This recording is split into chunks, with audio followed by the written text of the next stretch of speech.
Hey everyone, we're going to get started with our week 20 for fine arts. And we're going to be talking about Beethoven. All right, so Ludwig von Beethoven was born in Bonn, Germany. His father, who was a singer, was his first teacher. After a while, even though he was still only a boy, Ludwig became a traveling performer, and soon he was supporting his family. In his early 20s, Beethoven moved to Vienna, where he spent the rest of his life. Beethoven was one of the first composers to make a living without being employed by the church or a member of the nobility. At first, he was known as a brilliant pianist, but when he was around 30 years old, Beethoven started going deaf. His increasing deafness put an end to his career as a pianist. Even though he could no longer hear well enough to play the piano, Beethoven composed some of his best music after he was deaf. He composed some of the most beautiful music the world has ever known. During his lifetime, the piano changed quite a bit, and those changes were reflected in the music Beethoven composed for the instrument. As a composer, Beethoven was a revolutionary. He took the classical forms he learned from Mozart and Haydn and pushed them into the next period of musical history, the Romantic era. Beethoven is considered one of the greatest musical geniuses who ever lived. He may be most famous for his 9 symphonies, but he also wrote many other kinds of music: chamber and choral music, piano music, and string quartets, and an opera. So now I'm going to play for you Symphony Number 5. And then as the music is playing, I'm going to be reading to you through our listening guide.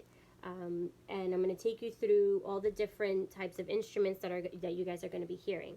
So just lay down, enjoy the music, listen to what I'm sharing with you. After I finish going through it one time, I want you guys to listen to it again on your own, and then you can have the kids use this worksheet, and they can draw, color picture, anything that the music might cause them to feel, or what they might be imagining as the music is going on. So they can use this to be creative with. Afterwards, you can listen to it a third time and just lay down, close your eyes like we did last week, and just listen through the music, okay? And so we're going to get started with the symphony, Symphony Number 5.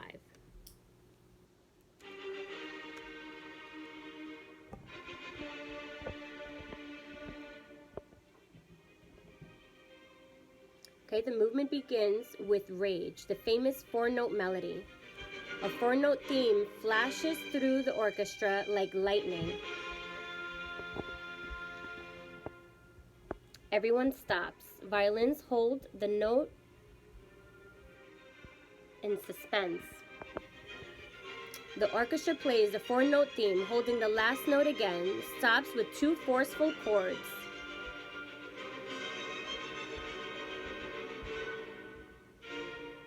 Okay, the horns, second theme in the new key. Okay, the violins enter, the clarinet, then the flute. The 4-note theme simmers low in bass.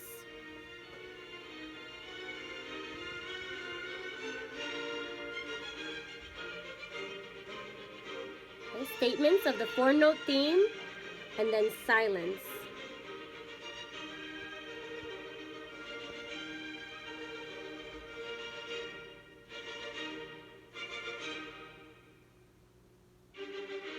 Okay, the exposition repeats.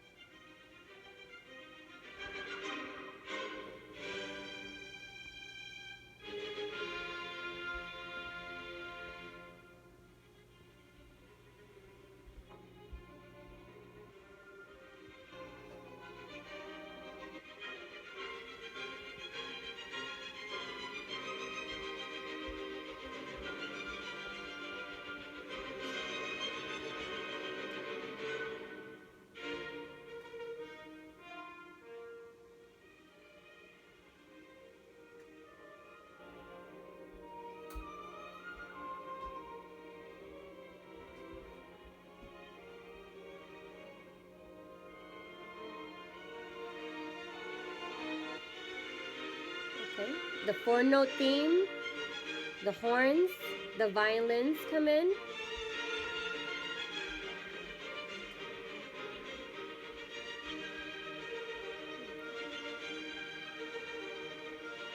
They're going to be variations on the main ideas of the exposition.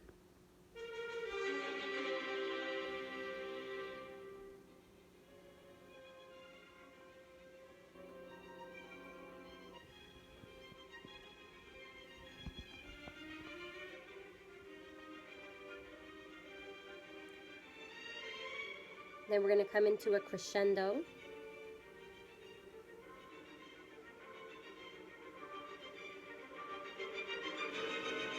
The music builds and then backs off.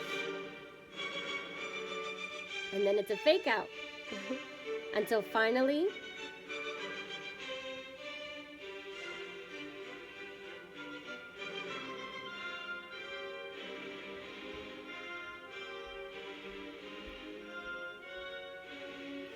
we climax.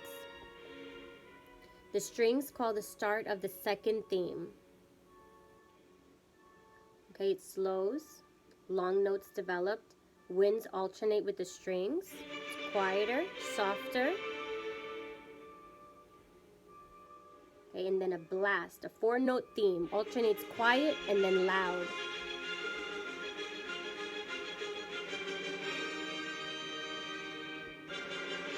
The entire orchestra outbursts.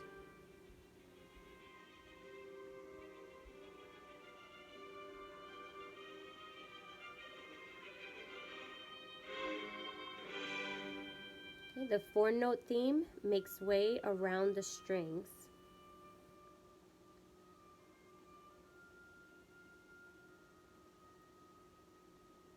Then we have the oboe cadenza.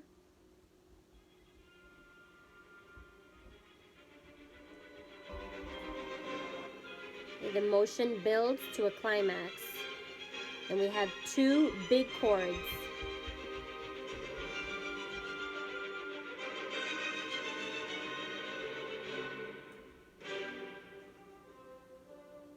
Okay, the second theme in horns. Okay, it's going to be the identical exposition in a new key. Swirling, building to a climatic moment.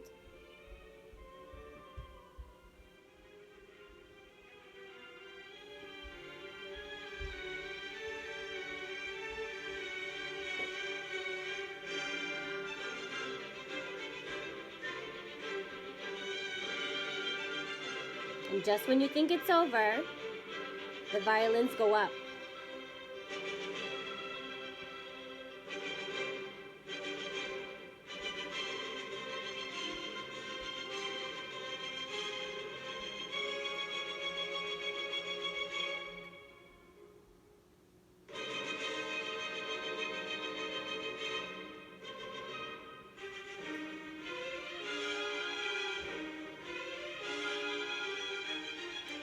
Then there's going to be a pause for the bassoon, and then it'll rage until the final 4-note boom.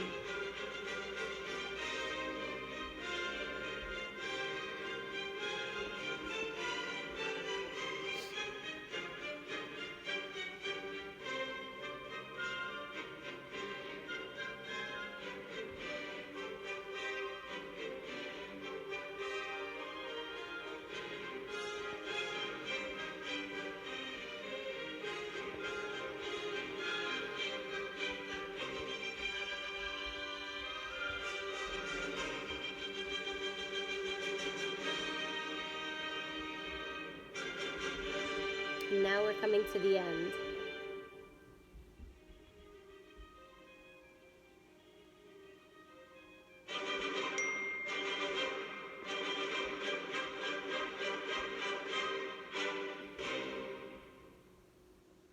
And that is it.